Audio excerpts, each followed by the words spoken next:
नमस्कार दोस्तों, हमारे यूट्यूब चैनल एग्जाम लर्नर में आपका स्वागत है। दोस्तों, आज के इस वीडियो में हम लोग यूपीपीएससी यानी कि उत्तर प्रदेश लोक सेवा आयोग द्वारा आयोजित जीआईसी यानी कि गवर्नमेंट इंटर कॉलेज और जीडीसी यानी कि गवर्नमेंट डिग्री कॉलेज प्रवक्ता परीक्षा 2021 के लिए सामान्य अध्ययन पेपर में हम लोग भारतीय राज्य व्यवस्था का अगला भाग देखेंगे। यानी कि आज भाग 2 हम लोग देखेंगे, जिसमें कुल 30 प्रश्न हम लोग हल करेंगे। इसके पहले भाग 1 अपलोड हो चुका है। जो लोग नहीं देखे हैं, चैनल के प्लेलिस्ट में जाके आप देख सकते हैं। और वीडियो को आप लोग लाइक शेयर कर दीजिएगा। चैनल पर पहली बार आए हैं तो चैनल को सब्सक्राइब कर लीजिएगा, साथ में बेल आइकन को प्रेस कर लीजिएगा, जिससे आने वाले अगले वीडियो का नोटिफिकेशन आपको पहले मिल जाए। और इसका पीडीएफ आपको हमारे टेलीग्राम चैनल पर मिल जाएगा। नीचे डिस्क्रिप्शन में टेलीग्राम का लिंक दे दिया गया है, वहाँ से ज्वाइन करके आप पीडीएफ डाउनलोड कर सकते हैं। तो चलिए शुरू करते हैं।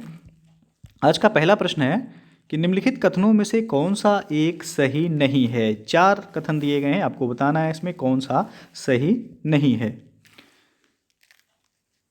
तो यहाँ जो है आपका सी ऑप्शंस दिया गया है कि सर्वोच्च न्यायालय कोर्ट मार्शल को छोड़ अन्य किसी भी उच्च न्यायालय या फिर अदालतों की सुनवाई कर सकता है। ये कथन क्या है आपका सही नहीं है। सशस्त्र सेना न्यायाधिकरण अधिनियम 2007 के प्रावधान के अनुसार कोर्ट मार्शल की अपील सर्वोच्च न्यायालय में की जा सकती है। तो यहाँ जो है आपका सी विकल्प क्या है वह सही नहीं है। बाकी सभी जो है सही है। सर्वोच्च न्यायालय का गठन 1950 में हुआ था, सही है। और सर्वोच्च न्यायालय देश की उच्चतम अदालत है जिसमें अपील की जाती है, बी भी सही है। और डी जो दिया गया है कि सर्वोच्च न्यायालय कोर्ट मार्शल के साथ अन्य किसी भी उच्च न्यायालय या फिर अदालतों की सुनवाई कर सकता है। बाकी सभी सही है। सी विकल्प क्या है आपका सही नहीं है। और अगला क्वेश्चन है, राज्य सरकार का कार्यकारी अध्यक्ष या फिर संवैधानिक प्रमुख कौन है। तो यहाँ जो है आपको बताना है कि मुख्यमंत्री होगा या राज्यपाल या फिर जो है मुख्यमंत्री का सचिव या मुख्य सचिव। तो बी विकल्प से हो जाएगा यहाँ कि राज्य सरकार का कार्यकारी अध्यक्ष या संवैधानिक प्रमुख वह राज्यपाल होता है। संविधान के अनुच्छेद 154(1) के अनुसार राज्य की कार्यपालिका शक्ति राज्यपाल में निहित होगी, जिसका प्रयोग वह इस संविधान के अनुसार स्वयं या फिर अपने अधीनस्थ अधिकारियों के द्वारा करेगा। तो बी ऑप्शन याद रखिएगा, राज्यपाल यहाँ सही होगा। अगला जो प्रश्न है, एक उच्च न्यायालय का न्यायाधीश अपना त्यागपत्र संबोधित करता है किसको, राष्ट्रपति को या भारत के मुख्य न्यायाधीश या फिर उसके राज्य के उच्च न्यायालय के मुख्य न्यायाधीश या फिर राज्य के राज्यपाल को। तो यहाँ ए विकल्प से हो जाएगा राष्ट्रपति को। उच्च न्यायालय के न्यायाधीश अपने पद की शपथ लेने के बाद वह 62 वर्ष की आयु तक अपने पद पर कार्यरत रहता है। इससे पूर्व वह राष्ट्रपति को संबोधित अपने हस्ताक्षर युक्त पत्र द्वारा अपना पद त्याग सकता है। तो यहाँ जो है आपका ए विकल्प सही हो जाएगा। और अगला प्रश्न आपका, भारत में चलित न्यायालय यानी कि मोबाइल कोर्ट इसका मानस पुत्र है।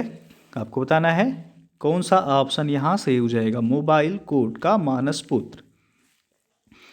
तो यहाँ सी विकल्प से हो जाएगा, डॉक्टर APJ अब्दुल कलाम 4 अगस्त 2007 को हरियाणा के मेवात जिले में स्थित पुन्हाना में देश की पहली मोबाइल अदालत का उद्घाटन किया गया था। इसका शुभारंभ भारत के तत्कालीन मुख्य न्यायाधीश KG बालकृष्णन, तो याद रखिएगा उस समय जो भारत के मुख्य न्यायाधीश थे वह थे KG बालकृष्णन ने किया था। और इसका उद्देश्य सुदूर एवं पिछड़े इलाकों तक न्यायिक व्यवस्था का लाभ पहुंचाना है। इस प्रकार के न्यायालयों की परिकल्पना सर्वप्रथम भूतपूर्व राष्ट्रपति डॉक्टर APJ अब्दुल कलाम ने की थी। तो यहाँ सी ऑप्शन सही हो जाएगा। और अगला जो प्रश्न है, किस अनुच्छेद के अनुसार भारत के राष्ट्रपति द्वारा राष्ट्रीय आपातकाल की घोषणा की जा सकती है। तो यहाँ ए विकल्प से हो जाएगा अनुच्छेद 352। अनुच्छेद 352 में यदि राष्ट्रपति को इस बात का समाधान हो जाए कि गंभीर आपात स्थिति विद्यमान है या होने के निकट है, जिससे युद्ध, बाह्य आक्रमण या फिर सशस्त्र विद्रोह से भारत या फिर उसके किसी भाग में संकट पैदा हो सकता है, तो इस अनुच्छेद का प्रयोग कर राष्ट्रपति जो है आपातकाल की घोषणा कर सकते हैं। तो ये ऑप्शन यहाँ से हो जाएगा अनुच्छेद 352। और 356 में जो है आपको पता होगा कि किसी राज्य के राज्यपाल से प्रतिवेदन मिलने पर या अन्यथा यह समाधान हो जाता है कि ऐसी स्थिति उत्पन्न हो गई है जिससे उस राज्य का शासन इस संविधान के उपबंधों के अनुसार नहीं चलाया जा सकता, तो राष्ट्रपति इस अनुच्छेद का प्रयोग करके राज्य में राष्ट्रपति शासन लगा सकते हैं। तो अनुच्छेद 356 में जो है राष्ट्रपति शासन है और अनुच्छेद 360 में जो है वह वित्तीय आपात है। तो तीनों ही अलग अलग है, याद रखिएगा। यहाँ जो है आपसे पूछा गया कि राष्ट्रीय आपातकाल, तो अनुच्छेद 352। अगला जो प्रश्न है वो आपका, केंद्र और राज्य की व्यवस्थापिकाओं के लिए मतदान की न्यूनतम उम्र की सीमा 21 वर्ष से घटाकर 18 वर्ष की गई, कब? तो यह किया गया था 61वें संशोधन 1989 से। सी विकल्प से हो जाएगा यहाँ। 61वां संविधान संशोधन अधिनियम 1988 द्वारा जो है मताधिकार की आयु को 21 वर्ष से घटाकर 18 वर्ष किया गया था, जो कि 28 मार्च 1989 से प्रभावी हुआ। तो यहाँ जो है जब से प्रभावी होगा तब से माना जाता है, तो सी विकल्प यहाँ से हो जाएगा। इसमें नवयुवकों द्वारा 18 वर्ष की आयु पर मताधिकार का पहली बार प्रयोग नवंबर 1989 में संपन्न 9वीं लोकसभा के आम चुनावों में किया गया था। तो सी ऑप्शन यहाँ से हो जाएगा, 61वां संशोधन 1989। अगला जो प्रश्न है, आम चुनावों में मतदान की आयु 21 वर्ष से घटाकर 18 वर्ष कर दी गई, तो अभी बताया गया है। यहाँ जो है सी विकल्प से हो जाएगा, 61वां संशोधन जो हुआ था ये आपका 1988 में हुआ था, लेकिन ये प्रभावी कब हुआ था? तो यह 28 मार्च 1989 को प्रभावी हुआ था। तो सी ऑप्शन यहाँ से हो जाएगा। और अगला क्वेश्चन है, भारतीय संविधान की 8वीं सूची में मान्य सरकारी भाषाओं की संख्या कितना है? पहला ऑप्शन है 16, बी है 17, सी है 18, डी है 20। तो आपको बताना है कौन सा विकल्प यहाँ सही होगा। तो यहाँ सी ऑप्शन से हो जाएगा 18। 92वें संविधान संशोधन 2003, कौन सा संशोधन था? तो 92वां से पूर्व संविधान की 8वीं अनुसूची में शामिल भाषाओं की संख्या जो थी वह थी 18, जो इस संशोधन के बाद अब कितना हो गया है? तो 22 हो गया है। याद रखिएगा, अब जो है भारतीय संविधान की 8वीं सूची में मान्य सरकारी भाषाओं की संख्या है वह है 22, लेकिन जो है 92वां संविधान संशोधन जो कि 2003 में हुआ था, इससे पहले मान्य भाषाओं की संख्या 18 थी, अब जो है 22 हो गया है। तो अब जो पूछा जाए तो आपको 22 आंसर करना है। अगला प्रश्न अब आपका, सीडीपी एवं एनईएस के पुनर्गठन के लिए 1957 में एनडीसी द्वारा स्थापित समिति का नाम बताएं जिसने ग्रामीण स्थानीय सरकार की त्रिस्तरीय प्रणाली का सुझाव दिया था। तो यहाँ आपका ए विकल्प से हो जाएगा, बलवंत राय मेहता समिति। महत्वपूर्ण प्रश्न है, यहाँ से हमेशा एक प्रश्न जो है पूछा जाता है।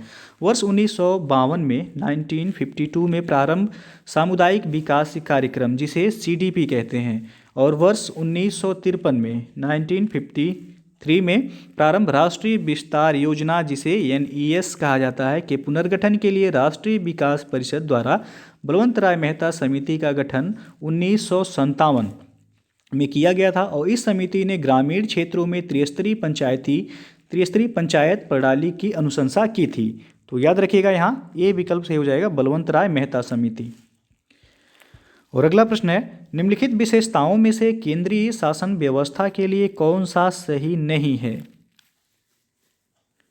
तो यहाँ सी ऑप्शन सही हो जाएगा आपका, बड़े देशों के लिए आदर्श।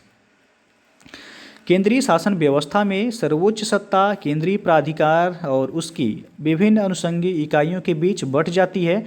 आमतौर पर संघीय व्यवस्था में 2 स्तर पर सरकारें होती हैं, एक तो केंद्र सरकार और दूसरी राज्य सरकार। अलग अलग स्तर की सरकारें एक ही नागरिक समूह पर शासन करती हैं, पर कानून बनाने, कर वसूलने और प्रशासन में उनका अपना अपना अधिकार क्षेत्र होता है। अतः केंद्रीय शासन व्यवस्था में त्वरित निर्णय, जो कि ऑप्शन ए में दिया गया है, उसके बाद लचीलापन और एवं कानून की एक रूपता का परिचायक है, परंतु यह छोटे देशों के लिए आदर्श व्यवस्था होती है, न कि बड़े देशों के लिए।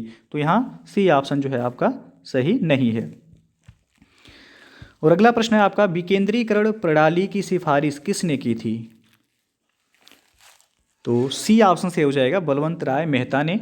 सर्वप्रथम बलवंत राय मेहता ने नवंबर 1957 में पंचायती राज पर अपनी सिफारिश प्रस्तुत की, जिसमें उन्होंने प्रजातांत्रिक विकेंद्रीकरण की सिफारिश की थी। इसके अनुसार 3 स्तरों पर पंचायती राज संस्थाओं का गठन होना था। पहला जो था वह था जिला स्तर, याद रखिएगा पूछा भी जाता है, और दूसरा ब्लॉक स्तर, और तीसरा जो है ग्राम स्तर। तो त्रिस्तरीय पंचायती राज व्यवस्था का सिफारिश किसने किया था? बलवंत राय मेहता ने। नेक्स्ट क्वेश्चन है, अशोक मेहता समिति ने निम्नलिखित की सिफारिश की।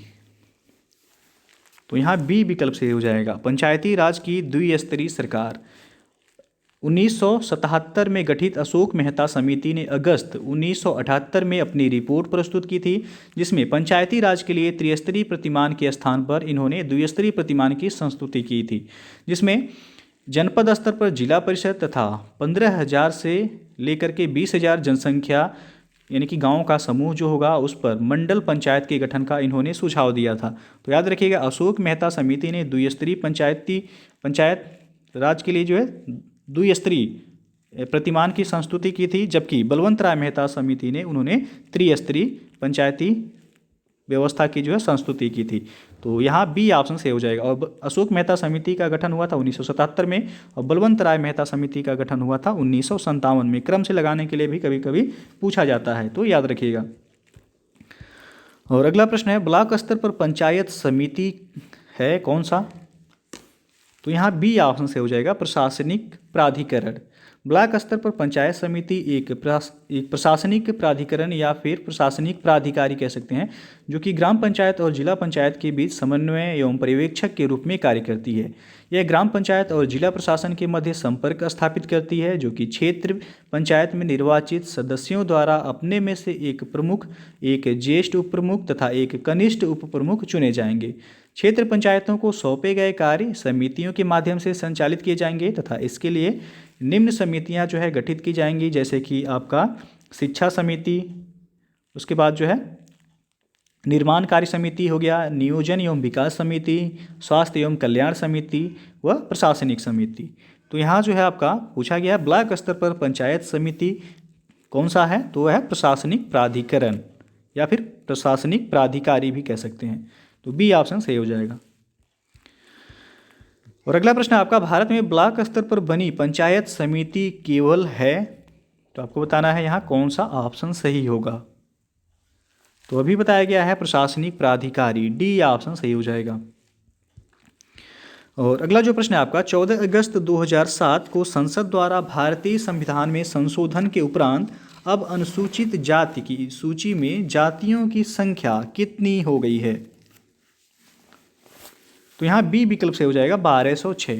14 अगस्त 2007 को संसद द्वारा भारतीय संविधान के संशोधन के बाद अब अनुसूचित जाति की सूची में अनुसूचित जातियों यानी कि एससी की संख्या जो हो गई है वो 1206 हो गई है। याद रखिएगा, बी ऑप्शन सही हो जाएगा। और अगला प्रश्न है आपका, निम्न में से कौन संयुक्त राष्ट्र की सुरक्षा परिषद का अस्थायी सदस्य नहीं है? तो वह है जर्मनी, बी ऑप्शन सही हो, सॉरी ए ऑप्शन यहाँ सही हुआ है, जर्मनी। संयुक्त राष्ट्र सुरक्षा परिषद में कुल 15 सदस्य होते हैं। कितने? तो 15 सदस्य होते हैं, जिनमें 5 अस्थायी सदस्य हैं। कौन कौन से हैं वह? तो संयुक्त राज्य अमेरिका यानी कि यूएसए हो गया, उसके बाद जो है ब्रिटेन है, ब्रिटेन के बाद जो है रसिया है, रसिया यानी कि रूस हो गया, फ्रांस है, फ्रांस और चाइना है। तो ये 5 जो हैं संयुक्त राष्ट्र के अस्थायी सदस्य देश हैं। शेष 10 जो है वह अस्थायी सदस्य 2 वर्ष के कार्यकाल के लिए संयुक्त राष्ट्र महासभा द्वारा चुने जाते हैं। तो इसमें जर्मनी जो है शामिल नहीं है अस्थायी सदस्यों में। याद रखिएगा, वो 5 देश हैं, यूएसए है, ब्रिटेन, रसिया, फ्रांस और चाइना। और अगला प्रश्न आपका, एमनेस्टी इंटरनेशनल एक संगठन है जो जुड़ा हुआ है? तो यह मानव अधिकारों के संरक्षण से जुड़ा हुआ है, बी ऑप्शन सही हो जाएगा। एमनेस्टी इंटरनेशनल एक विश्वव्यापी मानव अधिकार आंदोलन है। इसकी स्थापना 1961 में लंदन के एक बैरिस्टर पीटर वेंसन ने की थी और 1961 में पीटर वेंसन ने विश्व में हो रही अनैतिक गिरफ्तारी के विरोध में द फॉरगेटन प्रिजनर्स नामक एक लेख लिखा और एमनेस्टी इंटरनेशनल उन्हीं के विचारों का एक मूर्त रूप है। इसका मुख्यालय जो है वह लंदन में है। तो यदि पूछा जाए कि एमनेस्टी इंटरनेशनल संगठन का मुख्यालय कहाँ है, तो लंदन में है। इसकी स्थापना याद रखिएगा 1961 में की गई थी। और अगला प्रश्न है, चीन की समाचार एजेंसी का क्या नाम है? तो यहाँ सी ऑप्शन से हो जाएगा, new China news agency. New China news agency, जिसे सिंहुआ स्थानीय जो है इसे सिंहुआ न्यूज एजेंसी भी कहते हैं और चीन की ये समाचार एजेंसी है। और अगला जो प्रश्न है आपका, किस देश की सरकारी रिपोर्ट को येलो बुक कहा जाता है? पहला है फ्रांस और बी है ब्रिटेन, सी है जर्मनी। तो यहाँ बी ऑप्शन सही हो जाएगा, फ्रांस। और अगला जो प्रश्न है आपका, किस देश की सरकारी रिपोर्ट को येलो बुक कहा जाता है? पहला है फ्रांस और बी है ब्रिटेन, सी है जर्मनी। तो यहाँ बी ऑप्शन सही हो जाएगा, फ्रांस। और अगला जो प्रश्न है आपका, किस देश की सरकारी रिपोर्ट को येलो बुक कहा जाता है? पहला है फ्रांस और बी है ब्रिटेन, सी ऑप्शन है इटली और डी है जर्मनी। तो यहाँ जो है आपका ए ऑप्शन से हो जाएगा फ्रांस। येलो बुक यह फ्रांस सरकार की सरकारी रिपोर्ट है। श्वेत पत्र जो है आपको पता होगा भारत का है। और अगला जो प्रश्न है आपका, भारत के प्रथम विधि विश्वविद्यालय की स्थापना अगस्त 1987 में कहाँ हुई थी? तो यह हुआ था बेंगलुरु में। सी ऑप्शन से हो जाएगा। भारत के प्रथम विधि विश्वविद्यालय national law school of India की स्थापना अगस्त 1987 में बेंगलुरु में की गई थी। बेंगलुरु यानी कि कर्नाटक। अगला जो प्रश्न है आपका, सीमा सुरक्षा बल की स्थापना कब की गई? सीमा सुरक्षा बल यानी कि बीएसएफ। तो यहाँ जो है ए ऑप्शन सही हो जाएगा 1965 में।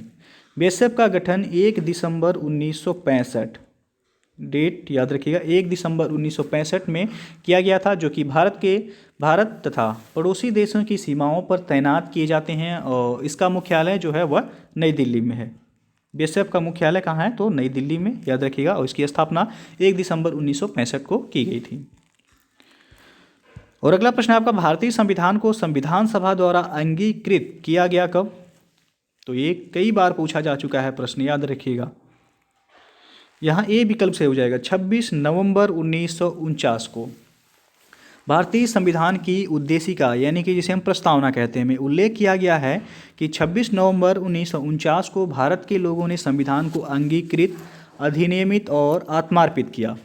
और संविधान को अपनाने और उसके पूर्ण होने, पारित होने तथा इसको अंतिम रूप देने की तारीख भी 26 नवंबर 1949 को ही माना जाता है। और इसी दिन नागरिकता, अंतःकालीन संसद, अस्थायी और संक्रमणकालीन उपबंध वह लागू हो गए थे। और संविधान के शेष उपबंध वह 26 जनवरी 1950 से प्रभावी हुए। अतः संविधान के पूर्ण रूप से लागू होने तथा पूर्ण रूप से क्रियान्वित होने की तिथि के रूप में 26 जनवरी 1950 को माना जाता है। तो यदि प्रश्न पूछा जाए कि संविधान को पूर्ण रूप से कब लागू किया गया, तो 26 जनवरी 1950 होगा। और संविधान सभा द्वारा कब अंगीकृत किया गया था संविधान को, तो 26 नवंबर 1949 को। तो यहाँ पूछा गया है कब अंगीकृत किया गया, तो ए ऑप्शन सही हो जाएगा 26 नवंबर 1949। और अगला जो प्रश्न है आपका, भारतीय संविधान दिवस ये मनाया जाता है कब? तो ऑप्शन आप देख सकते हैं यहाँ पे 26 अक्टूबर, 26 नवंबर या 26 जनवरी या फिर जो है 15 अगस्त। तो अभी बताया गया, इसके पहले जो है 26 नवंबर 1949 को अपनाया गया था, तो इसलिए उसी दिन जो है भारतीय संविधान दिवस के रूप में मनाया जाता है। तो बी ऑप्शन यहाँ सही हो जाएगा। और अगला प्रश्न है आपका, भारतीय संविधान को अपनाया गया था, तो यह संविधान सभा के द्वारा अपनाया गया था। ये ऑप्शन सही हो जाएगा। संविधान सभा के 11वें अधिवेशन, कौन से अधिवेशन? तो 11वें अधिवेशन में 26 नवंबर 1949 को भारतीय संविधान ये संविधान सभा के द्वारा अपनाया गया था। तो संविधान सभा के पहले अध्यक्ष जो है पूछा जाए यदि पहले अध्यक्ष, तो डॉक्टर सच्चिदानंद सिन्हा थे, जो कि अस्थायी अध्यक्ष के रूप में चुने गए थे। और अस्थायी अध्यक्ष के रूप में जो है डॉक्टर राजेंद्र प्रसाद को चुना गया था। तो ये याद रखिएगा, पूछा भी जाता है। और अगला जो प्रश्न है आपका, भारतीय संविधान की प्रस्तावना के सिलसिले में निम्नलिखित में से कौन सा क्रम सही है? यहाँ 4 ऑप्शन दिए गए हैं, आपको बताना है कौन सा क्रम जो है वह प्रस्तावना के सिलसिले में वह सही है। तो डी ऑप्शन यहाँ आप देख सकते हैं, सार्वभौम, सत्ता संपन्न, समाजवादी, धर्मनिरपेक्ष, जनवादी, गणतंत्र, ये जो है आपका सही है। तो भारतीय संविधान की प्रस्तावना में वर्णित किए गए हैं जो कि ये भारतीय राज्य व्यवस्था के स्वरूप का वर्णन करते हैं। इनमें से समाजवादी और धर्मनिरपेक्ष शब्द मूल संविधान में नहीं थे। इन्हें कब जोड़ा गया? तो 42वें संविधान संशोधन 1976 में जोड़ा गया। जोड़े जाने के पश्चात संविधान में इन शब्दों का निर्धारित क्रम जो बन गया, सार्वभौम, सत्ता संपन्न, समाजवादी, पंथ निरपेक्ष या फिर जो है धर्मनिरपेक्ष, दोनों ही जो है एक ही है, जनवादी, गणतंत्र। ध्यान रखने योग्य तथ्य यह है कि संविधान में उल्लिखित शब्द ये हैं कि संपूर्ण प्रभुत्व संपन्न, समाजवादी, पंथ निरपेक्ष, लोकतंत्रात्मक, गणराज्य। आपको ऐसा जो है देखने को मिलेगा वहाँ कि संपूर्ण प्रभुत्व संपन्न, समाजवादी, पंथ निरपेक्ष, लोकतंत्रात्मक, गणराज्य। तो यहाँ जो है आपका डी ऑप्शन सही हो जाएगा। और अगला जो क्वेश्चन है वो आपका, भारतीय संविधान की प्रस्तावना में भारत को किस रूप में घोषित किया गया है? तो इसे एक सार्वभौम समाजवादी अभी बताया गया है, धर्मनिरपेक्ष, प्रजातांत्रिक, गणतंत्र के रूप में जो है सी विकल्प सही हो जाएगा। और अगला क्वेश्चन है, भारत में लौकिक सार्वभौमिकता है क्योंकि संविधान की प्रस्तावना आरंभ होती है। तो आप सबको पता होगा, हम भारत के लोग शब्दों से यह शुरू होता है, डी ऑप्शन सही हो जाएगा। भारतीय संविधान की प्रस्तावना यह हम भारत के लोग शब्दों से शुरू होता है, अतः भारत में लौकिक सार्वभौमिकता है। इसका अर्थ है कि जनता जो है वह सर्वशक्तिमान है और किसी बाह्य सत्ता के अधीन नहीं है। तो डी ऑप्शन सही हो जाएगा। अगला क्वेश्चन है, भारत में प्रजातंत्र इस तथ्य पर आधारित है कि, यहाँ 4 विकल्प दिए गए हैं, कौन सा ऑप्शन सही हो जाएगा? तो सी ऑप्शन यहाँ से होगा कि जनता को सरकारों को चुनने तथा बदलने का अधिकार प्राप्त है। प्रजातंत्र या गणतंत्र का आशय ही है कि जनता के लिए जनता की सरकार, अर्थात लोगों को सरकार चुनने और बदलने का अधिकार होता है। भारत में भी जो है प्रजातंत्र का यही आशय है। तो सी ऑप्शन सही हो जाएगा। और अगला क्वेश्चन है आपका, भारतीय संविधान की प्रकृति क्या है? तो प्रकृति डी ऑप्शन यहाँ से हो जाएगा। प्रकृति में संघीय किंतु भावना में एकात्मक है। संविधान वेताओं ने संविधान को मुख्यतः 2 वर्गों में विभाजित किया। पहला तो संघात्मक और दूसरा एकात्मक।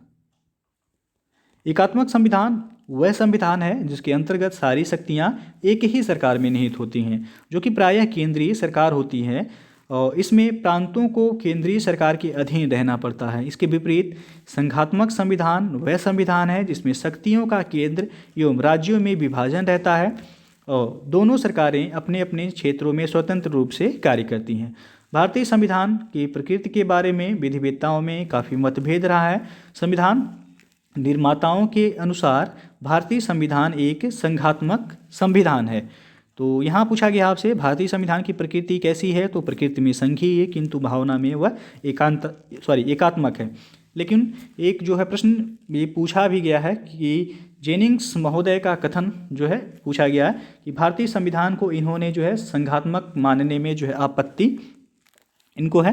तो पूछा जाता है कि किसने भारतीय संविधान को संघात्मक मानने में आपत्ति दर्ज की है? तो प्रोफेसर जेनिंग्स, नाम जो है इनका याद रखिएगा, प्रोफेसर जेनिंग्स इनका नाम है। और अगला प्रश्न है आपका, भारतीय संविधान की 10वीं अनुसूची का संबंध है किससे? तो अनुसूची आप लोगों ने पढ़ा होगा, कुल कितने हैं? 12 अनुसूचियां हैं। तो 10वीं अनुसूची का संबंध पूछा गया है यहाँ। तो डी ऑप्शन से हो जाएगा, दल बदल विरोधी कानून से। भारतीय संविधान की 10वीं अनुसूची का संबंध वह दल बदल विरोधी कानून से है।